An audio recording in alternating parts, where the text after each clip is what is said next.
Ciao ragazzi, oggi parliamo di gadget e accessori per la nostra bicicletta. Vi ricordo che potete trovare questi prodotti nella descrizione del video ai prezzi più bassi. Iniziamo subito con il primo prodotto.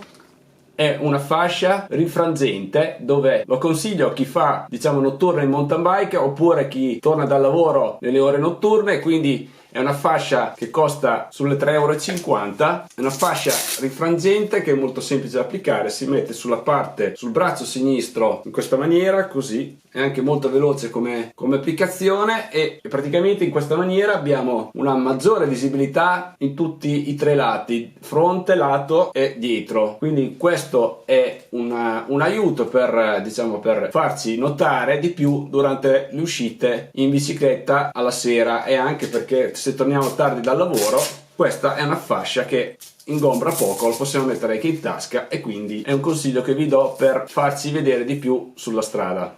Passiamo subito su un altro articolo.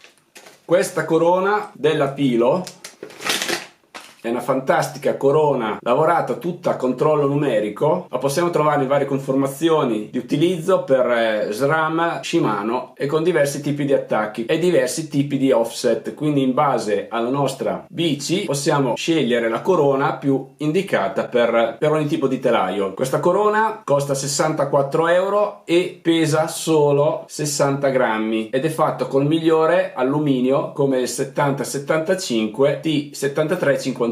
Quindi diciamo che una delle migliori corone come qualità, sto parlando perché il prezzo non è basso, però se vogliamo un prodotto di alta qualità questa corona della Pilo è quello che vi consiglio, perché è molto performante, molto resistente e durevole. Passiamo a un altro articolo. In quanti di voi mi hanno chiesto vorrei mettere una ruota libera più grande sulla mia mountain bike o bici da corsa, è possibile farlo con una prolunga cambio che praticamente va collegato al forsellino di serie in questa maniera, in modo da prolungare con la sua vite apposita, va fissato così, in modo da prolungare circa 1 centimetro, 1,5 centimetri, in modo che possiamo abbassare il cambio per far modo di agevolare il cambio sull'ultimo rapporto, quello più grande, perché chi vuole montare la ruota libera più grande avremo dei problemi a inserire il cambio sull'ultimo rapporto, perché il pignone più piccolo del cambio andrà a toccare sul pignone della ruota libera più grande. Invece con questa prolunga, abbassandola di circa 1,5 centimetri, non avremo più questo problema. Quindi costa 14 €, lo potete sempre trovare nel link in descrizione. Quindi è un consiglio che vi do a chi vuole fare un upgrade sulla propria mountain bike o bici da corsa per avere una ruota libera più leggera per fare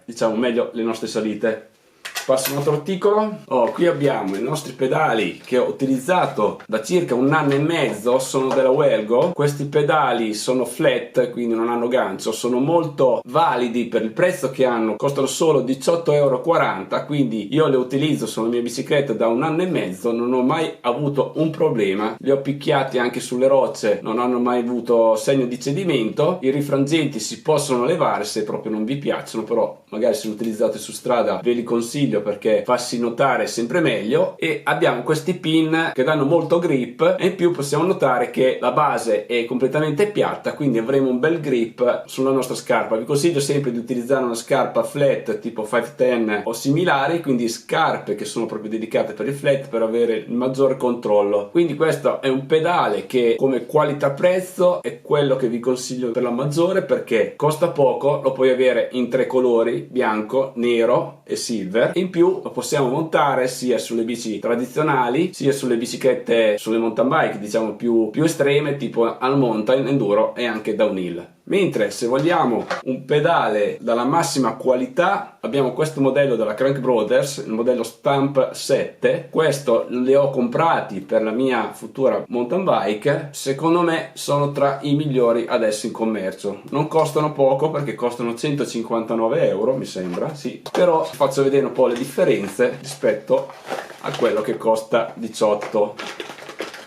Prima di tutto è più leggero, più largo, possiamo notare che è molto più largo. Vi ricordo che questi pedali si possono avere in 2 misure, M e L, quindi dalla taglia 43 vi consiglio di prendere la taglia L, quindi da 43 in su taglia L, da 43 in giù taglia M. Io ho il 43 e ho preso il modello più largo perché avere una base d'appoggio più larga sicuramente ti dà più sicurezza, e adesso farò prossimamente un video test per vedere le differenze in campo, cioè in fuoristrada come si comportano, dato che utilizzo questi pedali qui da 1 anno e mezzo, quindi sono curioso di capire se ne valsa la pena spendere 159 euro per comprare dei pedali più performanti per la mia mountain bike. All'interno troviamo le istruzioni di montaggio, un adesivo Crank Brothers e abbiamo anche i grani di ricambio in caso andiamo a sbattere contro delle rocce. Quindi abbiamo questi granini che possiamo avvitare sul pedale in caso si rompono oppure si danneggiano con l'usura. Ok, passiamo a un altro articolo.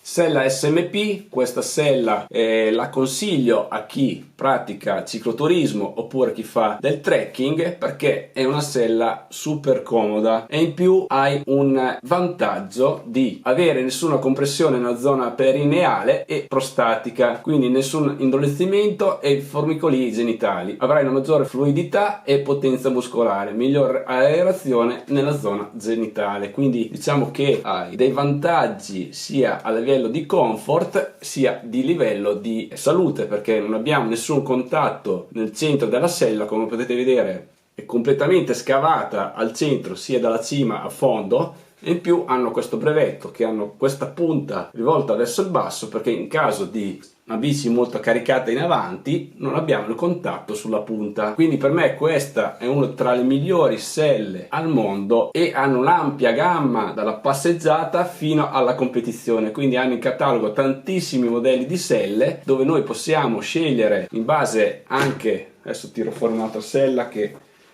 è simile ma è leggermente più stretta, ad esempio questa è la versione media e questa è la versione larga, dipende dalle nostre ossa del nostro di dietro per vedere come stiamo meglio. Anche queste le potete trovare al prezzo più basso al link in descrizione. Il costo di questa sella è di €52 e come ripeto potete trovarle in varie versioni in base alle nostre esigenze di bicicletta e di postura. È una sella 100% made in Italy, qui lo scrivono bello in grande perché è un prodotto tutto veramente made in Italy e non una mezza roba che viene dall'Oriente. Altra cosa, altro prodotto, queste manopole sono lunghissime, sono in spugna, molto morbide, si utilizzano praticamente sulle bici cruiser oppure biciclette fixed oppure su biciclette dove praticamente le vogliamo un po' personalizzate perché le possiamo magari tagliare in base alla nostra configurazione della nostra bicicletta. Con un tagliarino possiamo inciderlo facilmente perché in più ha i suoi tappi dove possiamo metterlo in fondo al manubrio, e questo è un'idea carina per personalizzare al massimo la nostra bicicletta. Costano 13 euro e sono lunghe 38 cm. Passiamo all'ultimo articolo. Questa gomma della Continental, la Cross King, è una gomma secondo me tutto fare, cioè riesci a utilizzarla nel periodo che va da primavera a autunno. È una gomma molto performante sia come scorrevolezza sia come tenuta. Chiaramente adesso andiamo verso l'autunno inverno, quindi consiglio sempre un tacchetto un po' più alto e un po' più distante in modo da avere più grip quando faremo le nostre uscite in fuoristrada sul bagnato. Mentre se noi utilizziamo una bici, una mountain bike sulle piste bianche oppure su strada, la Cross King è perfetta per fare questi tipi di uscite in inverno. Questa gomma costa 34,90 € di listino, però in link in descrizione cercherò di trovare la gomma al prezzo migliore concorrenziale. È un copertone che possiamo utilizzare sia in conformazione tubeless oppure con camera d'aria tranquillamente. Poi abbiamo anche un rinforzo laterale nel nostro copertone in caso di tagli, contatti con le rocce, perché è molto robusta questa parte della zona della spalla della gomma, quindi le consiglio anche a chi fa percorsi abbastanza tecnici. Bene ragazzi, spero di esservi stato d'aiuto in questo unboxing. Cercherò di fare delle recensioni sui gadget e sui prodotti che vanno più per la maggiore, quindi avete visto anche dei prodotti economici dove possiamo stare tranquilli perché li ho provati anche sulla mia pelle. Questi pedali che costano 18 euro sono formidabili, e l'estremo opposto con prodotti di alta qualità dove possiamo avere la maggiore performance dalla nostra mountain bike e bicicletta. Bene, ci vediamo al prossimo unboxing. Ciao a tutti.